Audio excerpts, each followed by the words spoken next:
This podcast is brought to you by Guerrilla Podcast Syndicate, powered by Kangaroo Fern Media Lab. Kangaroo Fern is Australia's independent video and podcast management agency with the mission to help individuals and entrepreneurs to start their own podcasts and harness the power of podcasting. Book now via www.kangaroofern.com. A Kangaroo Fern production. A Guerrilla Podcast Syndicate. Thing we can do is just get stops and run. Stops and run, guys. Push, push, push every time. Extra session with Kiko Malikdem tackles everything about the world of sports, especially the one close to the host heart, basketball. Updates, discussion, clarification, name it. Extra session has it. Extra session with Kiko Malikdem. Okay, good day, ladies and gentlemen, and welcome to another episode of Extra Session with Kiko Malikdem here in Guerrilla Podcast Syndicate Philippines. This is Season 2, Episode 6, and today we are very fortunate to have with us one of the first rounders in the recently concluded PBA Rookie Draft. Standing 6'10" from Young Harris College and De La Salle Green Archers, James Matthew Laput. Good day, James. Hi, thanks for having me. Let's get to it. Glad to have you in our program. Anyway, how are you doing right now, especially with all this pandemic stuff going on? Well, I mean, first of all, I gotta say thank you to Terrafirma. So, if it weren't for Boss Bobby and Doc Ivy, and especially my agent PJ, this pandemic would be a lot harder. That's for sure. Okay, so. Terrafirma has given me a chance, and here I am. So I'm rolling with it, man. I'm pretty good. Yeah. So a lot of people, even though you have played for La Salle, are still clueless about you. So how things started for you in basketball? Was it, let's say, love at first sight? Well, I mean, I think it's the same with me, with everybody. Like basketball, when I first started, was playing with my friends, and that love and that want to grow, it just went with it. And next thing you know, down the line, I went from Australia, and then I went to America for 4 years, and then after that, of course, I had my stint with La Salle. Then I had the one game with the D-League before COVID decided to appear. And then had my Chooks to Go stint. And then here we are in the PBA. So all of it, though, was, of course, channeled for my love and my passion to grow with the game. I see. So you're considered as a Phil Australian. Who among your parents is the Filipino? Well, the funny thing is that both of my parents are Filipino. Okay. They're so the only reason I'm considered a Phil foreigner is because I was born in Australia. So I think that's just that old rule. I don't know what it is, but even if both your parents are Filipino, if you're born in another country, you're a Phil foreigner. I think Andre Paras had the same thing, right? Both his parents. His parents, Benji Paras. Like, wow. But then it's like what you said, Andre. He was born in U.S. and then his brother Kobe was born in Kansas City. Something right. So it's like one's a Phil foreigner and one isn't. It's just like, well, dang, okay. So, that's just how it is, and you just got to go with it, man. That's what life is. It is what it is, and you just got to work it out. So. Okay, so before you went to play for La Salle, were you able to visit the country, or is it only during the time when you confirmed playing for the Green Archers that you were able to get hold of the Philippines? Well, I mean, I visited when I was younger, so I think until the age of about 11. So I can't remember that far back. I don't know if anyone can, but. From a young age, I was coming back and forth from the Philippines for Christmas. But then, from my adolescent, teenage years, I never came back for holiday. Things happened. And then, the most recent time I came back to the Philippines was La Salle. And, the only thing I knew coming into the Philippines was Filipinos are crazy about basketball and they're crazy about Jollibee. So I'm like, I mean, it's both things that I love, food and basketball. So it should be good. And I mean, I've been loving it ever since. So, Serapion Chicken Joy. That's how it is. Yeah. And you said you grew up in Australia. Now, how was it growing up with a country that is actually not known as a basketball loving one? Yeah. Well, that's one in itself, isn't it? Because in Australia, the leading sport is our own football, which isn't even anything to do with American football or football like soccer. Like it's our own football. And then we've got cricket, if you're aware of that. Yes. And then we've got a ton of sports, honestly.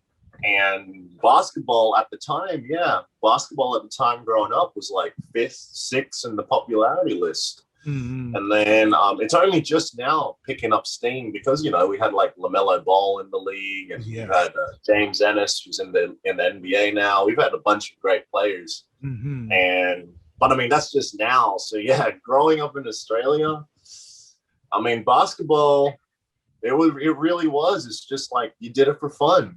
You did it to enjoy being in a club, being with teammates, going to practice.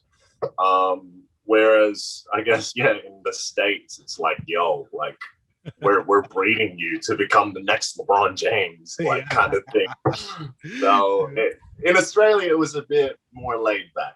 But I mean, it just worked out for me regardless because of my own passion. So, who were your early basketball idols? Early? How early are we going? Like when I first started? Yes.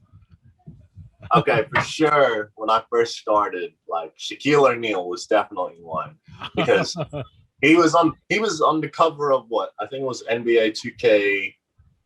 NBA 2K7. That was the first NBA 2K I played. So, of course, he was one of them because, I mean, he's a big, gigantic dude. No one could stop him. But then I also really loved and appreciated the games of Kobe and Iverson and T-Mac as well. Yeah. So, growing up, those guys were my idols because, I mean, just like how people love, KD, Kyrie today, it's just like they were so flashy, and it's just like, dang, of course I want to be like that. How about the PBA? I mean, when you grew up, have you heard about the league already? And who were you? Yes, go ahead. Yeah, I'll be honest. I'd never really heard of anybody from the PBA till I got to. When I got older and learned about LaSalle and UP. I mean, I was familiar with the PBA when I got older, but it just, for me, it was like, I never really delved into it. So it's nothing against the PBA. It's just I never grew beyond the NBA until I started my own professional journey. Mm-hmm. So. What made you decide to play your one and done season with LaSalle? Were there other schools who tried to lure you to play for them instead? Oh yeah, there were other schools. For one, UP. UP was the front runner, to be honest, because given their situation, they needed ceiling. Of course, they had Bright Akweti, and he was coming off an MVP season. But for me, the selling point with LaSalle was the color green. No, I'm just joking. The selling point for me with LaSalle was, it was Danny Siegel reaching out to my family. I know that Jamie Malonzo talks about Danny Siegel all the time, and Danny Siegel brought Jamie in, me in, Keyshawn in, the other one and done at the time. And as a matter of fact, Roosevelt Adams would have potentially been our teammate at LaSalle. Okay. Had he not been 6 days too old. So Damn. yeah, like it's a small world, but that guy Danny Siegel, man, on and off the court, he's making moves. So uh, that's because of him. I was really at LaSalle. So I see. Now, your basketball career in the Philippines started in a not so good note, as people. Well, actually, I only found out that you were injured. That's why you weren't able to play, that well. Can you recall, or can you share to us what was that injury that hampered your early right, basketball career here? right. Well, I mean, for the record, Mm-hmm. in terms of the injury itself, Mm-hmm. it only ended up being a concussion, and in the big field of injuries, a concussion compared to a lot of the other injuries out there is Okay. it's really not that big at all. Oh, Um, okay. So you want to start a podcast, or perhaps you've already started one, but you're still unclear on how you can actually make this podcasting work. No worries. That's why we're here for you. We are Guerrilla Podcast Syndicate, powered by Kangaroo Fern Media Lab.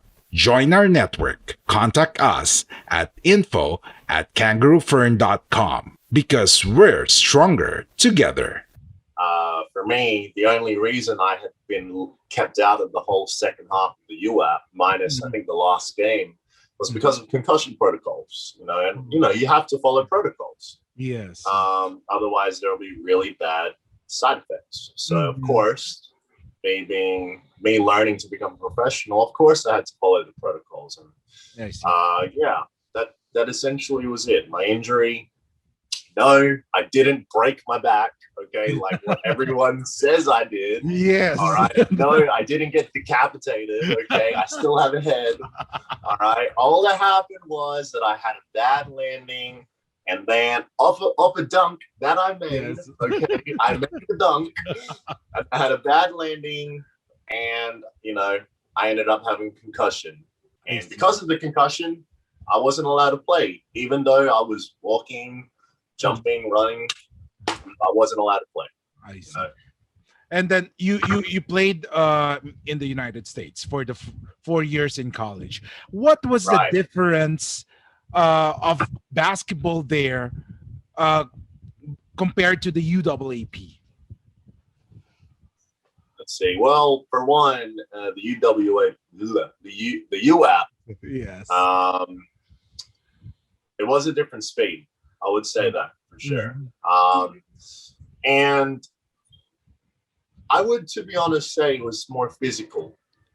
Mhm. You could get away with more things in the US compared to the US. In the Mhm. US, they're sticklers for fouls. At least that was in my conference. Every other conference is different. Every ref in every conference is different. Mhm. But in my conference, they were sticklers for fouls. So the refs, they would call anything. Like if that person's jersey moved in one different way, that's a foul on you. Wow. So that's why coming to the UAP, it was like, I'm playing US defense, like not, trying to touch them, and they're pushing and shoving and like all this kind of stuff, and then they're like, yo, that's aggressive defense, and like he's soft. It's just like I'm just playing how I played for 4 years. You know what I mean? Were you shocked? So like it's just how it is, and it was an adjustment. Yes. But I can say it was a good experience, to say the least. Nice. Because of that, I would say the initial introduction into Philippine basketball, Mhm. even though it was at the collegiate level, it was a pleasant one at that. I see. Okay, so people started to notice you. I mean, that you can really play when you joined the 3x3 in Chooks to Go. Now, what was the adjustment of going 5-on-5 to 3x3? I would definitely say that there was no breaks. That's for sure. Oh yeah. 5-on-5, a call a foul, and then there'll be a stoppage of play. Ball will roll out of bounds. There'll be a stoppage of play. The other team scores. You can, jump back on defense and just Yeah. wait there. 3x3, that's going, man. That is going. Like they score, you score. They score, you score. It's like there is no stopping in 3x3. So there was an adjustment there as well. However, I think it helped my game for sure. It taught me, throughout the progression of the bubble, we had, I think, 5 legs. Yeah. From leg 1 to the last leg, I improved within that bubble. Simply because of my teammates and because of my willingness to learn the Philippine game even more and more. So, by the end of the bubble, I was sealing harder. I was screening better. I was rolling to the basket harder. I was going after more rebounds. I was, getting into that right state of mind and into that flow. And I'm confident I can help bring it back into the 5x5. Yeah. Do you think you'll have a hard time, going back to the 5-on-5 situation? Well, I mean, at the end of the day, it's just math. I just have to account for 4 more people on the court, and then there you go. It'll be all right. And then it's a longer court, Yeah, hell, it's longer, bigger space. But I grew up playing 5-on-5, so the transition back I think it'll be an easier transition than going from 5-on-5 to 3x3. Yeah. But the values and the way 3x3 plays, the aggressiveness, the physicality, we all saw the physicality, okay? That will help in my PBA career. Now, let's talk about recently concluded PBA draft. Were you really surprised that you were picked in the first round? Moreover, it's more like the 8th pick overall. Or were you already expecting that by the first round, you'll be drafted already? Well, for me, I went in with an open mind. For me, the draft is a formality. Because there's plenty of talent everywhere. Let's be honest. We know it. You know it. All the viewers know it.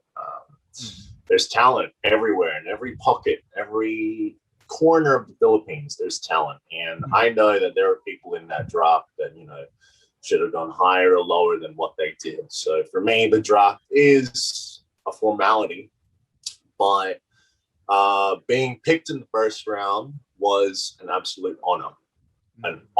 Absolute honor. For Terrafirma to use that 8th pick, which they acquired on me, that just tells me how much they believe in me and how much they want to work with me. So the best I can do is to give them everything I have in terms of willingness to learn, willingness to make any impact, and willingness to adapt into any role that coach gives me. And I think we'll go a good way. Like you said, Terrafirma drafted you, and this team lacks the ceiling, the height. And of course, now that they have you, they definitely have a man in the middle. Now, does that put some pressure on you, since of course you're a first rounder, a tall man, a big man, and of course the team will rely on you inside the shaded lane. Does that put some pressure on your shoulders? Well, I think I would say, in my honest opinion, I put all the pressure on myself. I have more pressure on myself than anybody else, to be honest. I know that there are expectations, and I know that there is a role for me to be played. We are Independent Podcast Network. We are Guerrilla Podcast Syndicate. Would you like to hear your brand while supporting quality podcasts? Contact us now at advertise@guerrillapodcastsyndicate.com. So at the end of the day, it's going to come down to my attitude and the way that I portray myself and the way I embrace that role as the ceiling on the team. And don't get me wrong, we're all fighting on this team. We all are. There's no how would I say it? There's no shoe-in, I would say. There's no shoe-in for positions as of now. And I know that the coaches have a use and a role for every single one of us on this team. So if Coach John decides to put me as Steph Curry and shoot half-court threes, then God, by God, I'm gonna have to practice those threes, aren't I? But let's be honest, he's gonna put me in the middle, so I know that. Okay, so I'll be embracing that role without a doubt. I think you'll have a good time with Coach Johns. By the way, did you know that he's also from LaSalle? He was a former. I did. I know. He is a legend at LaSalle. I know that, and he. It's funny because he took me one. I was living in Marikina at the time, and he offered to give me a ride home to Marikina. So we went from Paranaque to Marikina. So we had about an hour and a half ride together, and we had a great time. And what was he telling me? He was telling me that at the time at LaSalle, he was being coached by none other than Coach Pamarin. Oh, who's the coach right now at LaSalle? So I'm like, that's like the full circle kind of stuff right there, man. But I'm so happy to be with Coach John and Coach Gian, go LaSalle, but and of course all the other coaches. They're lovely. Oh yeah. Now, in the draft, there were a lot of LaSallians drafted. Yeah. Right. Yeah. Did you talk? What did you talk about? Regarding that, since you were teammates, and now there is a big chance. Well, there's a possibility that you will face each other on the court. Were there any, chit chat before the draft, after the draft?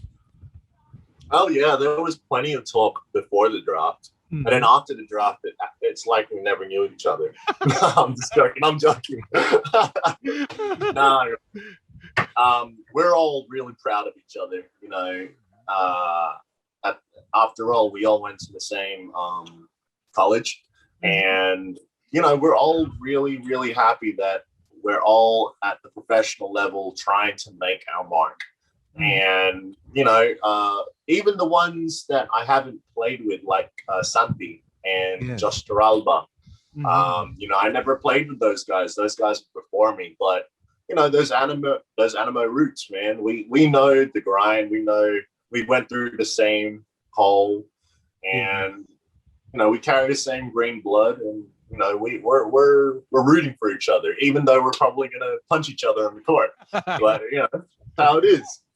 Yeah. Now, speaking of LaSalle, who was your, best friend or closest teammate when you were playing in LaSalle? Definitely giving him a shout out right here as well. It was Brandon Bates, without a doubt. Yeah. The other big Aussie. So, like we go back. Well, we don't go back a long way. We only met for 1 year, but it seems like we've been friends for ages, and he's a great mate of mine. We still talk to this day, and I think he's quietly getting better. So yeah, he'll be all right. That's what I heard. So hopefully in the next season, Exactly. Yes. Now, what was your most memorable experience in basketball? My most memorable experience. Yes. Wow. So far, yeah. Gosh, there's been a lot of memorable experiences. Sheesh. Okay. Well, you know what? It probably is one of my most memorable experiences. I've had a lot, okay? But don't get me wrong. Yes. But one of my most memorable, and this is going to be super funny, is when I lost my front tooth. Wow. during, and it wasn't even practice, by the way. It was literally like a shoot around. It was a shoot around. Oh. Okay. So it was at Young Harris. It was at Young Harris, my American college, and like what all that happened was that the guy at the time, my teammate, he just and it was like slow motion. It was so slow. Okay, so it's like slow motion, and not even his elbow. It was like his forearm hit my mouth. And all I see and all everybody sees is this white thing just fly in the air. And it just, it was an empty gym and it hits the floor and it makes the sound. And then I'm looking at it. One of my other teammates is looking at it. And my best friend, Seth, at the time, he yells, Coach, James lost his tooth. And man, I was just like, what the heck of all things? And it was like, we were in the North Georgia mountains. It was like 11 p.m. And I was like, I'm going to be toothless for the rest of my life. There's no way I'm getting this tooth back. Yeah. But, I ended up getting the tooth and I still have a pretty good smile. I got a gorgeous girlfriend, so I think I have a good smile. So, if I could say memorable, that was definitely one of them for sure. Okay. Now, we talking about memorable. How about the disappointing experience so far? A disappointing experience? Yeah. Disappointing experience would be, for me, I think it would be D-League. Oh, D-League was disappointing. Because for one, it was just one game. Mm-hmm. Okay, so it was one game, and honestly, I was just getting my feet wet. You know what I mean? You know what I mean by getting my feet wet? Like, Yes. it was the first game, and the expectation was, all right, once this game's done, there'll be another game. Get better and get better and get better each game, and then it was just so disappointing when COVID happened. Yes. It just honestly ruined all those chances, all those opportunities, and it just created a giant black cloud. Just like, maybe this is, it's a sign from God. Like, I don't know what's happening. Like, this was how this year was meant to go down, and now I don't know what to do. So if I could say disappointing, that definitely is the top of my list on basketball disappointing. What can you consider your biggest achievement in basketball right now? Right now, well, right now, as of the present, my biggest achievement is becoming a professional, man. Like, nobody, I bet you, not even my teammates in the US, only pockets of them probably had belief in me. But coming from the US, I was a role player. I played a role, and in the US, it's like only the guys that are stars and drop 30 points a game or like get 20 rebounds a game, only those guys are the ones that play overseas and play professional. Mm-hmm. Yet here I am, I've carved out my role. I'm perfecting my role, and so far it's gotten me a professional contract, and I couldn't be any prouder, man. I see. Now, what are the skills that you think you need to improve on now that you are in the PBA? Well, I think for me to be more of a Like what you hear so far? Make sure you never miss an episode by clicking on the subscribe button now. This podcast is possible by listeners like you. Thank you for your support. Now back to the show. I would say for me to mesh better with my teammates, to not take away from their games. I think developing a 15-foot jump shot, a consistent one, a respectable one, will be able to make the offense run a lot more smoothly. It'll create more options that way. If I have a respectable mid-range jump shot, that brings out the big man to to play defense on me on the perimeter, and then after that, it's just some pick and roll action. That's plenty of room for the guards. And then of course, getting my free throw percentage up, because without a doubt, I'll be getting fouled. And those fouls will be from me running after rebounds, loose ball rebounds, hustle rebounds, everything rebound. Okay, everything to be involved with the rebound. I'm probably gonna catch 2 or 3 fouls. And if we're in the bonus, that's free throws right there, man. That's 3 points. So I need to get that free throw percentage up without a doubt.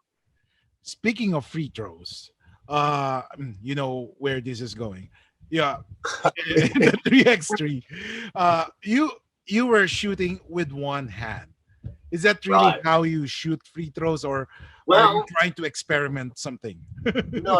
Okay, so for me, I admitted to myself, and the first step to improvement is admitting something you're bad at. And I told myself, like, James, you're horrible at free throws, man. So let's take it a step back. Let's go back to the roots. Let's go back to that awkward, embarrassing one hand, form shooting that everyone laughs at you because you're shooting with one hand. We're gonna go back to it, man. So at the Chooks to Go, I did that. I started, doing my form shooting in a game, and it was falling. And it's actually, coincidentally enough, once I've been here at Terrafirma, this whole week of practice, I've literally been doing shooting. I've been working on my shooting, and the coach at one of the coaches here at Terrafirma, he's getting me to shoot it with one hand. Like, hey, shoot it with one hand, and then we'll try put the second hand on, but if that doesn't work, go back to one hand until you perfect your one hand, and then go back to, so come PBA, if I'm shooting better with one hand in practice, well, we know what hand I'm shooting with, don't we? Yeah, really. So, well, definitely once the PBA fans were able to see your game, and then they'll be amazed that you'll be shooting one-hander during free throws, which we seldom see right now. Of course. Now, of course, that would be weird. now, being a big man means you'll be playing under the basket or a shaded lane. Are you ready to face a Japet Aguilar, a Junmar Fajardo, an Ian Sangalang, or definitely a Calvin Abueva? Right. Well, actually, who was I messaging the other day? I think it was Troy Wright. And we were talking about how, we both feel he's a great fit at Northport because of Greg. Greg Slaughter, he's in there. You know what I mean? Like, and you're not bringing him out, right? So, I jokingly told him, like, that's gonna be my ass in there. Like, let's be honest. When we play Northport, who are we gonna put on Greg? Yeah, you're gonna put James on Greg, that's for sure. So I know that it's coming. Okay, so Greg, Ian, Japheth, Junmar, Motatua, Calvin Abueva, all of them. Vic Manuel, I already know, okay, and I'm mentally getting myself prepared that these guys, they're going to be in there, they're going to know I'm a rookie, and they're going to come for blood, okay? They're going to bully you. They're coming for blood, okay? So if I get out of one of those games, like if I get out of any of those games and I don't have like a bruise on me, I don't know. That's like God's miracle right there. Because I'm telling you right now, one of those games, I'm probably going to get hit bad. Okay, that's going to be on the Hoop Junkie. It's going to be on PBA. All this stuff. It's going to be everywhere. Like someone is going to hit me, and I know it's coming. Okay, I know it's coming. Can you set the record? How tall are you right now? Because from what I saw, from what I read, uh, it's stated that you're 6'10", but then on another Right. website you're 6'8". So for the Six foot record, eight. yeah, Dang. for the record, how tall are you? I mean, I'm 6'10" with shoes on, man. Like, we play basketball with shoes. Yeah. Okay. So, like without shoes, I'm 6'9", and I'm pretty sure if I wear shoes, I'm a bit taller than 6'9". So, unless I'm wearing, Vans, then I guess I'm still 6'9", or, but I'm wearing basketball shoes, and, those things are pretty thick. So that's adding at least half an inch to an inch. So, 6'9" and a half, 6'10". So Okay. Now, what jersey number are you going to wear? number 42. What's the story Sure. behind that 42? I mean, it's always been my number since college, and wearing it makes me feel at home. Makes me feel comfortable because, like I said before in the interview, I carved out a role in the States wearing number 42, and I'm just perfecting it right now and bringing it into the pros. And of course, coincidentally, it's a shout out to my mentor Dan Eagle, and my other mentor Rob Reyes.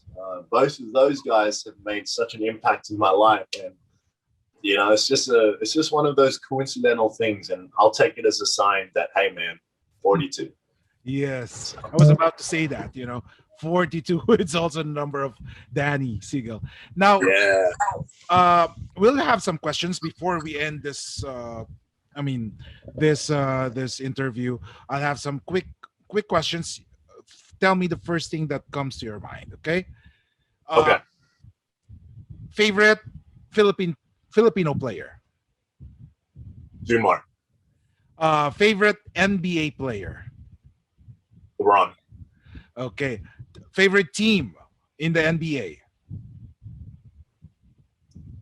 Denver Nuggets. Okay. Single or taken? Taken. I almost said single. I was clarifying the question. Okay, taken. Okay.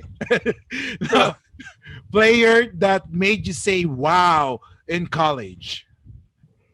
Player that made me say wow in college. Well, let's just clarify that in the UAAP. Oh, in the UF. Okay.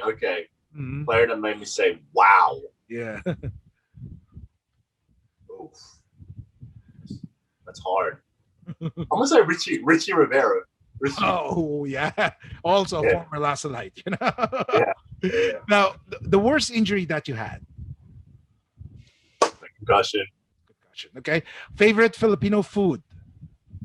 Oh, grabe. Dami, kuya.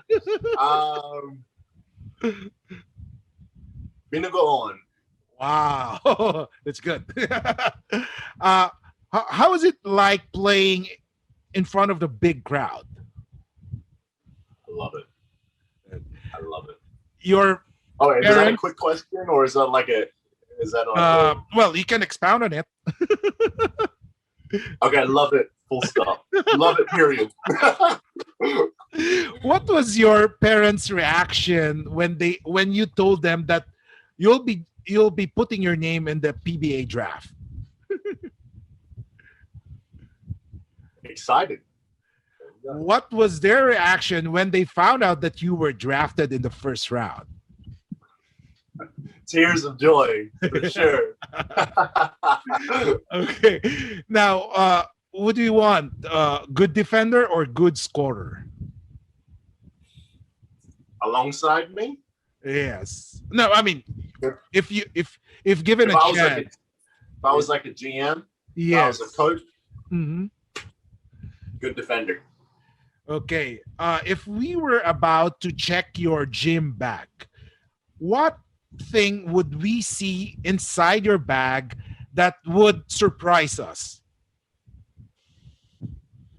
Oh, might surprise me as well. I have to think about my bag. I don't know what's in that thing. At this point, it could be anything, to be honest.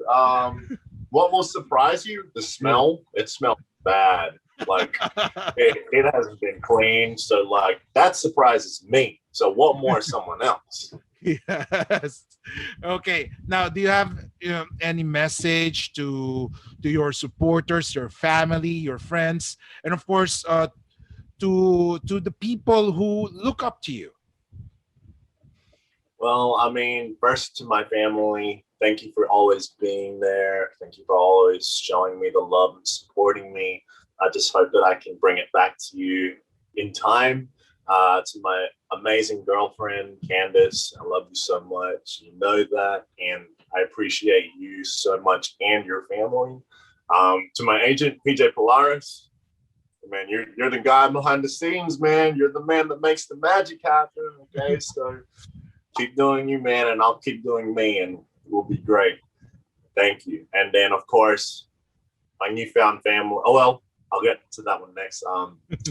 My old family in the States, my college, and then of course my LaSalle community, Animo LaSalle, and then now, and my Chooks to Go family, Big Boss Cement 3x3, and then of course my newfound family in Terrafirma. Thank you for taking a chance on me.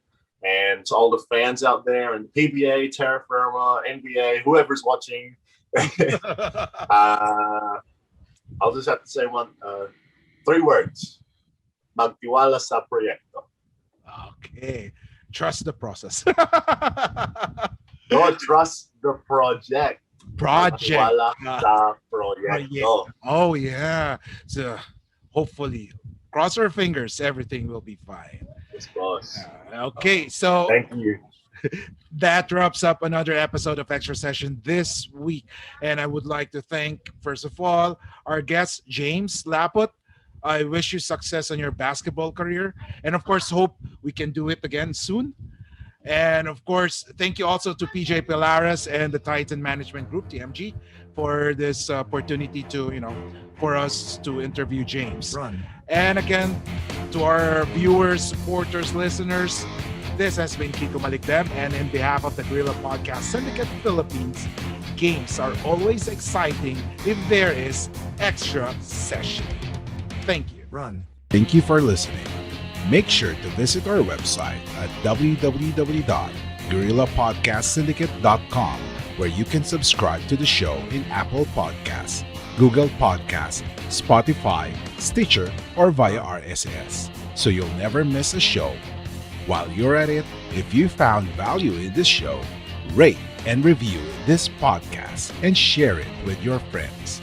You can also join the conversation with Guerrillas RV on Facebook, Twitter, and Instagram. Please consider on making a donation to help us keep making the podcast you love. If you have any questions, feel free to reach out to us.